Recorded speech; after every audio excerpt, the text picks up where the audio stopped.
So, for this note, we're going to, go down the rabbit hole fairly often with all these different topics. But with this one, it's not in the same kind of way, but maybe it is. Comes back to kind of control and stuff. But anyway, so the note here I have says, I have become blackpilled on digital server-based content as the single and only source of entertainment. And then in brackets I have written here, I was moving towards digital, but recent times have shown how unsteady, potentially ban-happy, like banning content, like ban-happy, and uncertain, and uncertain this medium of accessing content can be.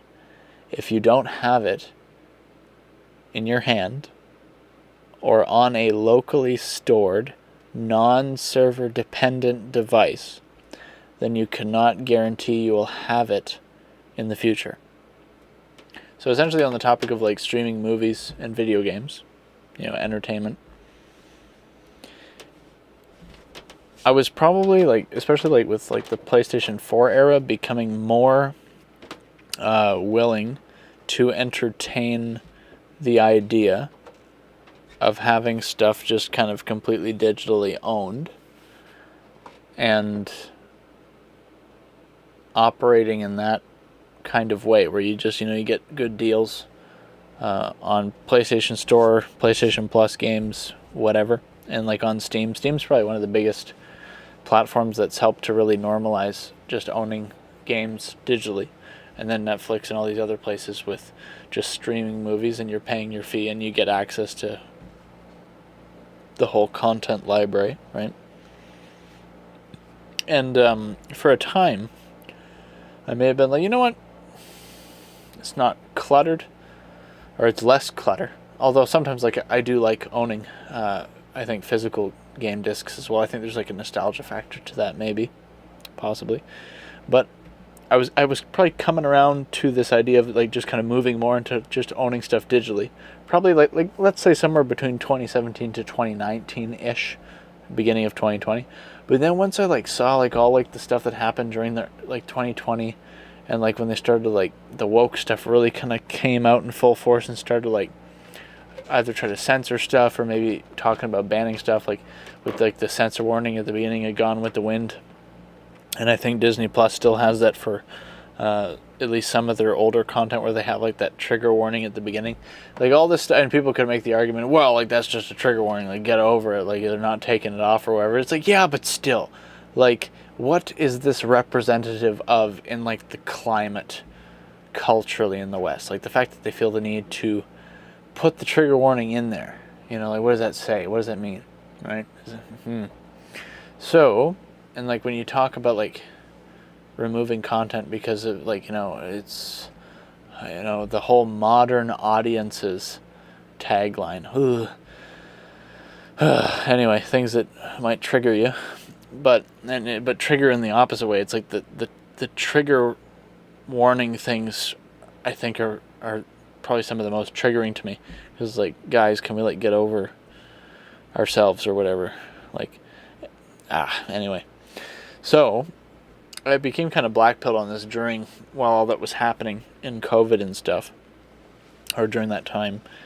And now I'm kind of like, I'm still okay with like having stuff digitally, but it's like if you really like something and you really want to like preserve it and keep that and kind of have some level of assurance, like get that thing on hard copy, get that thing on a hard drive somewhere, because like if you don't have it in your hand or on a hard drive, you have no guarantees. And even if you have it in your hand or on a hard drive, I saw something recently that was kind of like, if it's true, it's kind of wild, and it's kind of a further black pill moment. Black pill in terms of like being pessimistic. Real quick here. Define black pilled.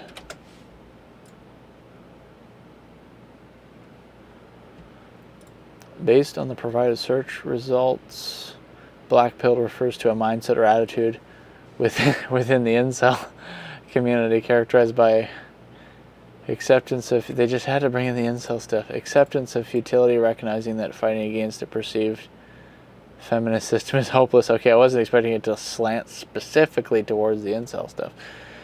And that societal norms and expectations are insurmountable barriers to achieving romantic or sexual success. Okay, this is not the topic that I'm trying to get onto here. Nihilism, believing that one's situation is permanent and inescapable with no viable option for improvement or change. That's more of what I was talking about, I think. Genetic determinism, I don't really want to get into that. Despair and hopelessness leading to feelings of resignation, depression, and in some cases suicidal ideation or actual suicide. Wow. In the context of I'm not talking about the incel community. Being blackpilled means surrendering to the perceived injustices of the dating market. Okay. Black pill is a term used to describe a state of extreme pessimism or nihilism. Dude, why did you have to get into all this when you could just say this? Anyway, is a term used to describe a state of extreme pessimism or nihilism about the state of the world, often in relation to political, social, or personal issues. Those who identify as black-pilled tend to believe that efforts for positive change are futile and that societal decline is inevitable.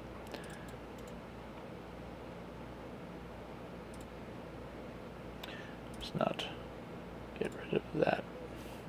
How do I close the sidebar? There we go. Explain.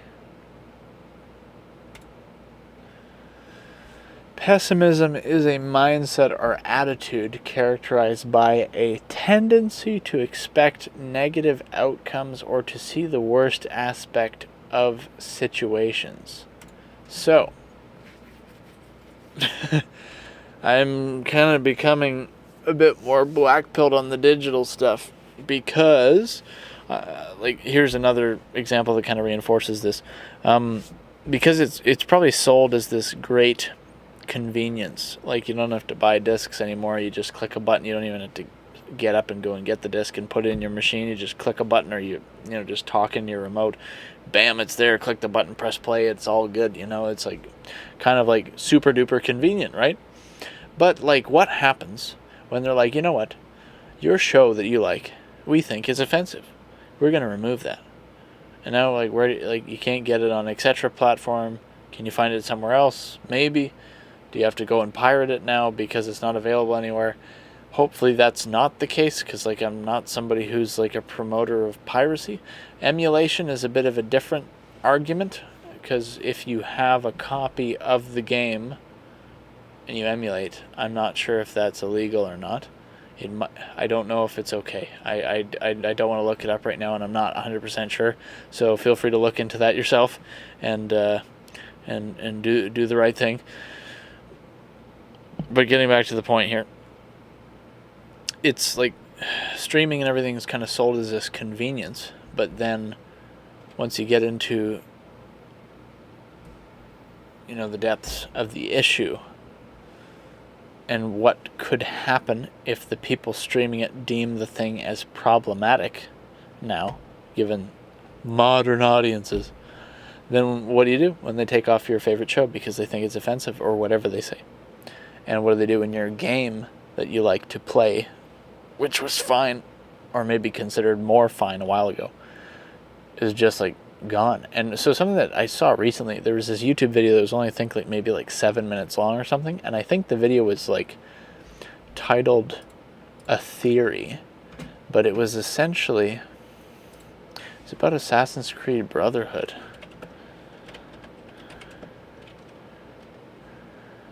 One second here.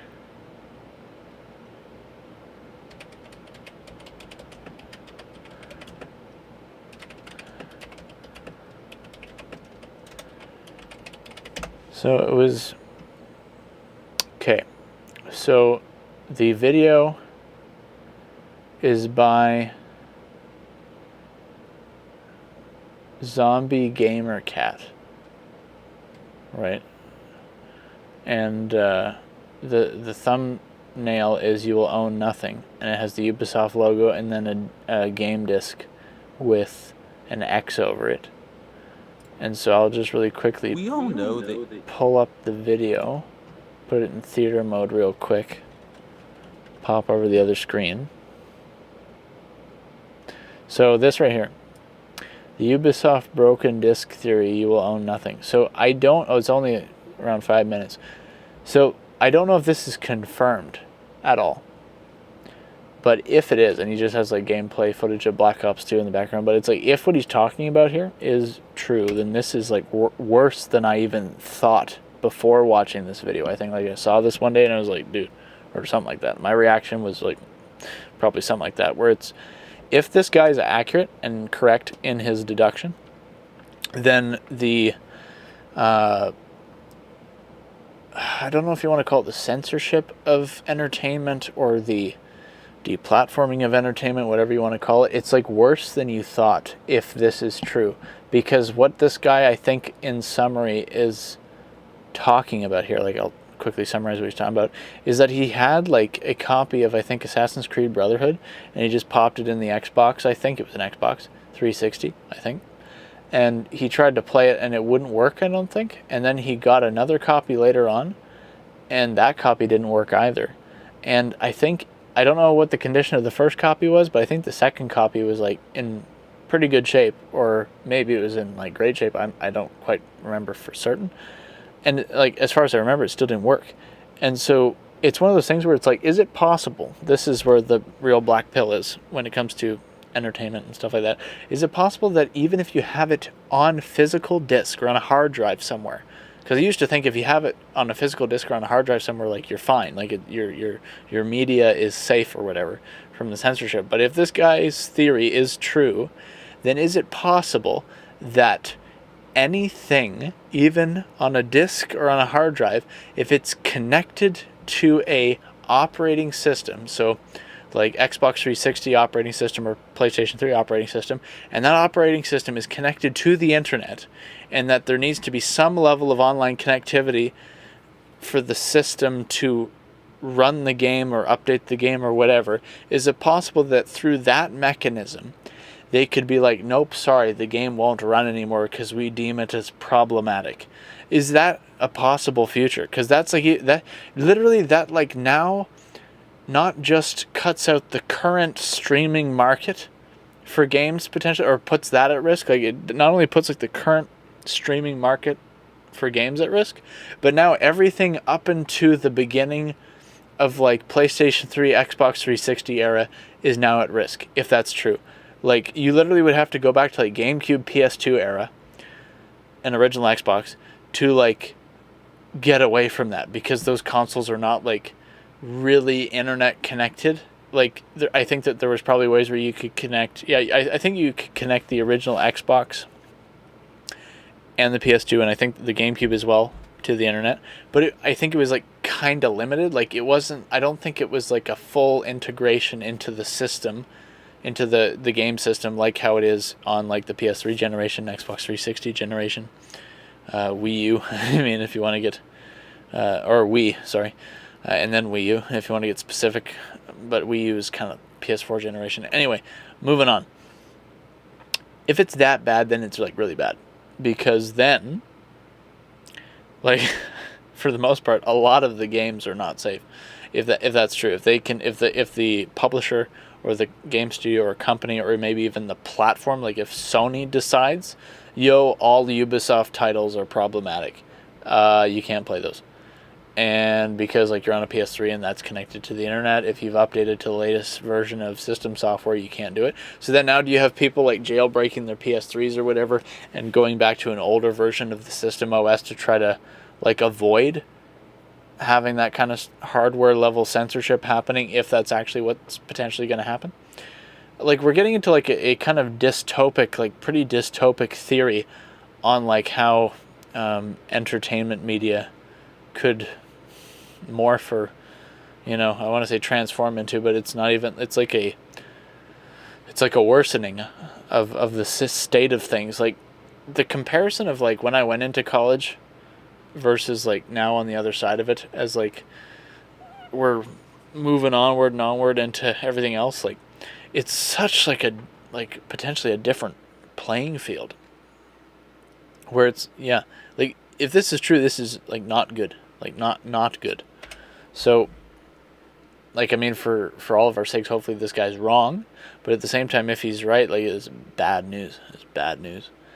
And there'd probably be a major outrage, because if all of a sudden, like, you can't play etc. game that you've had in your possession in your house for years and it's worked, but since you download the latest update for the game or for the console, or maybe there's some other way on a software level where, like, Ubisoft could be like, nope, can't do that, blah blah blah. And it's like, I think that Blu-ray discs can connect to the internet. I don't know if they do automatically or if you have to give it permission. Can Blu-ray discs connect to the internet?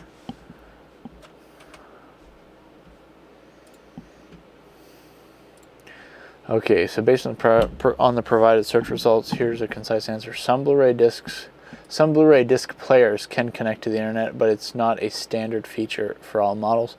The purpose of internet connectivity of Blu-ray players varies. Firmware updates to receive software updates, security patches, and copy protection key updates. Streaming apps to access online content such as Netflix, Amazon Video, and other streaming services. BD Live to access online content associated with the active Blu-ray disc, including interactive features and bonus materials.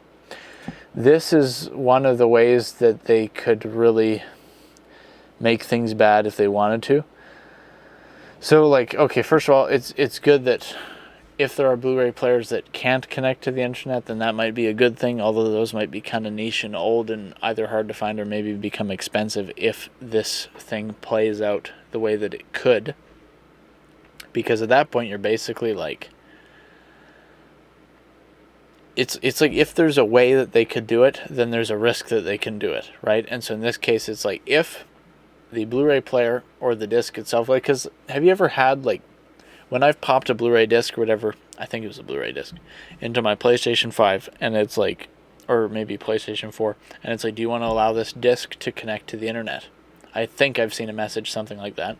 And I don't know if I was kind of like, just like, no, like, it's just kind of like not necessary or whatever. At the time, I kind of just thought of it from like a kind of weird state like that, like state of mind on it. But then now it's like, dude, that connectivity can be leveraged in a bad way, where it's like, if you're trying to watch your Blu-ray copy of whatever movie and now it's deemed as like racist for whatever reason, what if they're like, oh, sorry, this media can't play? And maybe they give you a reason, maybe they don't. But it's like, could you imagine if all of a sudden one day it's just like, oh yeah, the Blu-ray disc just kind of doesn't work anymore because your Blu-ray player that could connect to the internet has realized what you're trying to play in it, and it's like, nope, sorry, not going to play that today. And does that only happen if you update your Blu-ray player, or is it possible that because if it's connected to the internet at all, regardless of whether you update it, it'll do that? Like, this is the kind of like the dystopic theorization that's happening in my head. You know, so is that what's going to happen? It all depends on if this guy is right and if all the other companies do that. Because, like, I think I heard stories about, like, Amazon Video removes movies from people's purchased libraries.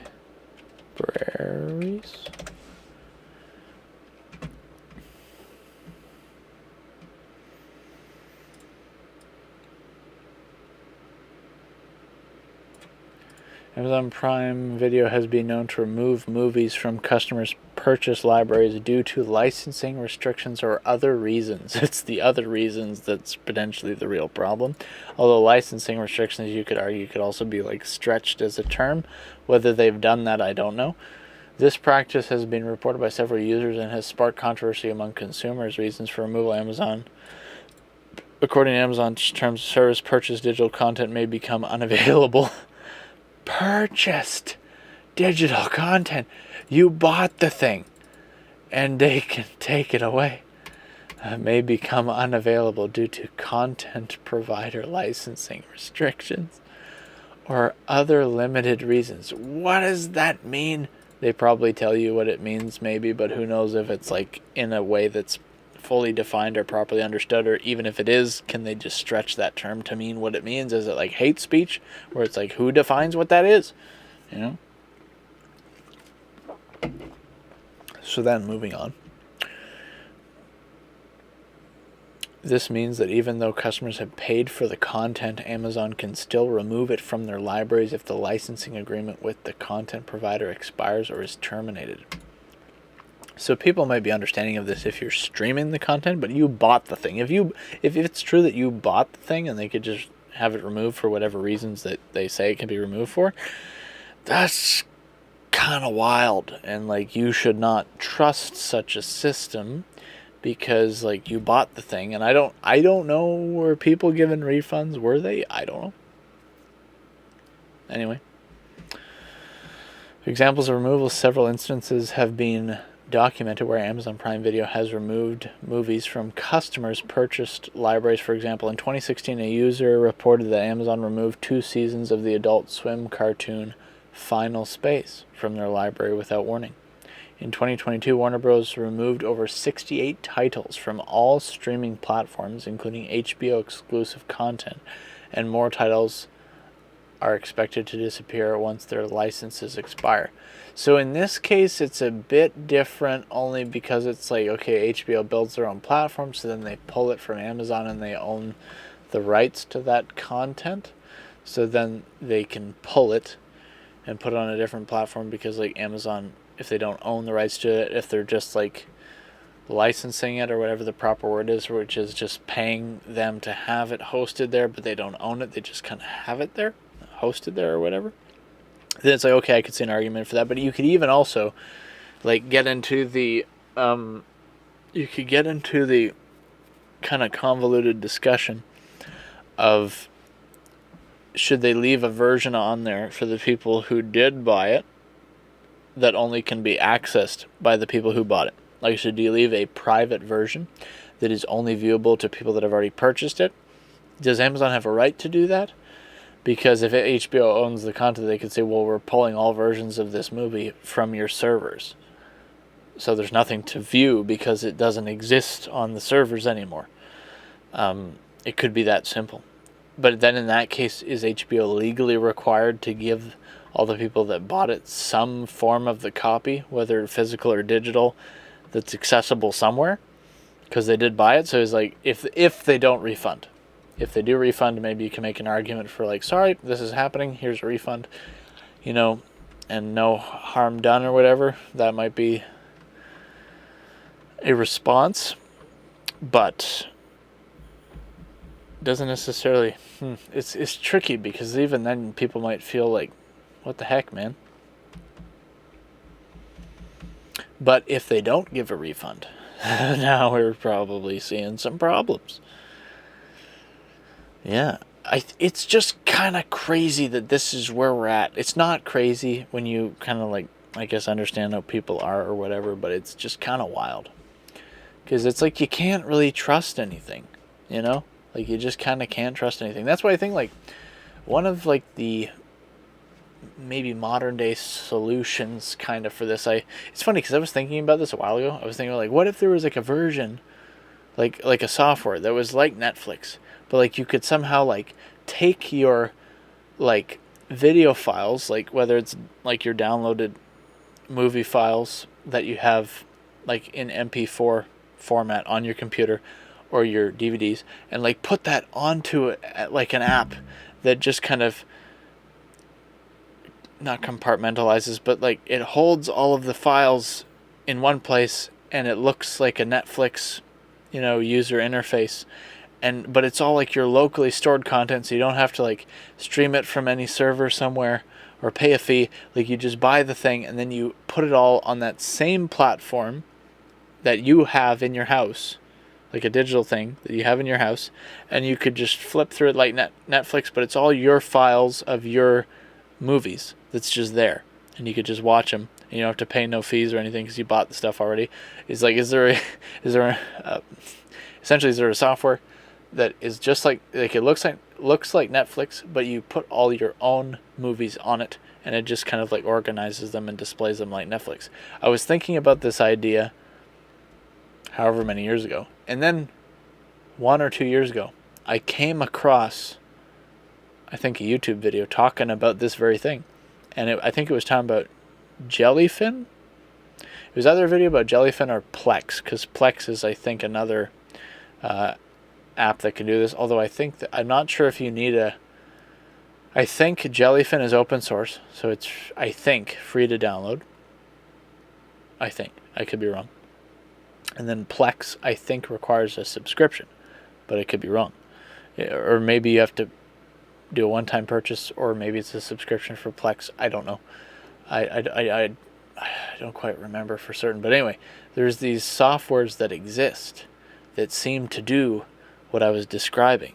And that's pretty cool, because going forward, that might be the solution, where maybe it's like you own your own media, but you don't have to sacrifice the convenience of having a platform like Amazon Video or Netflix or whatever, where you have your stuff on there and you just flip through it, pick a thing, press play, and then exit out, pick another thing, press play. Because like people might think, oh, well, if I have to just watch all my own movies that I have here on disc, then I have to go get up, put the disc in. It's kind of crazy. Like this, like, we're talking like this is some sort of hardship. Like it's like we have it so well, when like it's considered like a bummer, or like a big deal, or not a big deal, but like when it's considered this kind of thing to just get up and get the disc and put it in the machine. It's like when that's considered an effort, it's like, dude, we got it good, as a society in terms of ease, right?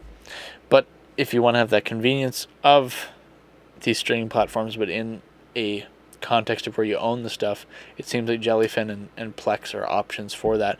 Although maybe Jellyfin is the truest option if it is indeed free, because then it's like there's no cost involved in setting that up other than getting the hardware, which I think you need a NAS system, and NAS, I believe, like network accessible storage, I think is what it stands for. And so you got like a hard drive in this NAS system, and then I think that's connected to your Wi-Fi. All your stuff's on the hard drive, and then you can just connect to it via the application from any device that has it on there. And then it has a layout like similar to Netflix or these streaming platforms. So that would be kind of the way to do it, as long as like you can do it completely offline, in the sense that you don't have to be connected to internet. Like if you can just run it as a local network that isn't connected to that doesn't have to be connected to Wi-Fi all the time, then that's probably the most secure way to do it. I don't know if Jellyfin needs to be connected to the internet all the time. Like I don't really know how it works, so you could probably find that out online if you wanted to know. But like that might kind of be to some degree the future. But then again, like what if they just stop making Blu-ray discs or any kind of discs? Well, I don't know if the 4K discs are considered Blu-ray or not. What if they just stop making discs? Then what do you do? Like, how do you get the files, the MP4 files, to transfer onto your network accessible storage? Then do you have to, like, and then the digital copies, what if those are like hard locked into a platform, right? So what if like you can only get digital copies on Amazon, and it stays in your Amazon library, and you can't take it off of there and download it to your computer? What if like there's no way to just get the MP4 file onto your actual computer hard drive, locally stored computer hard drive? Then what do you do? Because like I'm not about like piracy, like when it comes to like downloading movies and stuff. Like I don't want to support that. It's just kind of crazy that we're at this point, in a way. Again, maybe it's not crazy, but it's like we're at this point where like that's where we're at, where it's like just leave the stuff alone, like sheesh, like anyway, kind of harping on this maybe a bit too much. But if that's where we're at, then maybe you should like do some preparing, or alternative methods, in the sense of like those locally stored files, having Blu-ray discs of the movies that you like stored locally or whatever, so that if they take your favorite show off or your favorite movie off, etc., streaming platform, you have an actual hard copy, so you still have it, and it doesn't just have to be gone. like make some like backup plans essentially, because there's a high potentiality that this guy could be right. If he is right, it's going to kind of suck, because for games, how do you do that unless like you have an emulator of the game? Because the emulator, I'm not an expert on emulators, but I think how it works is it like simulates the console and the game running on it. I could be wrong about how that works, so just keep that in mind. But like you could maybe emulate the game, like if they decide to just take stuff off of being accessible or usable on a standard console. It just sucks that like if that's where it gets to, it sucks that that's where we would arrive at, where it's like you have to go through these extra hoops and kind of become like a hobbyist, like tech nerd, to just play your old games. Like, is that where we're going as a society? Like that level of like top-down control? That's wild. That's pretty wild. So hopefully it doesn't get there and everybody just kind of chills out. It's like, sheesh. Anyway, I gotta end this. I gotta end that there. Probably like. Anyway, if this guy's right, it could be a bad time and a tough time for like just not like kind of old school gaming, but not really. It's because old school is like probably way back, but just like I think it's the 7th generation of consoles is PS3 and Xbox 360. I could be wrong, but like it's gonna be rough for like that generation of consoles onward if that's where we're going. So hopefully not, for the sake, as much as I kind of want to be like, see what they're doing. Like, like there's some things that maybe you just shouldn't want to be right about, because if this guy's right, then that means that things might kind of suck and be a real bummer. So anyway,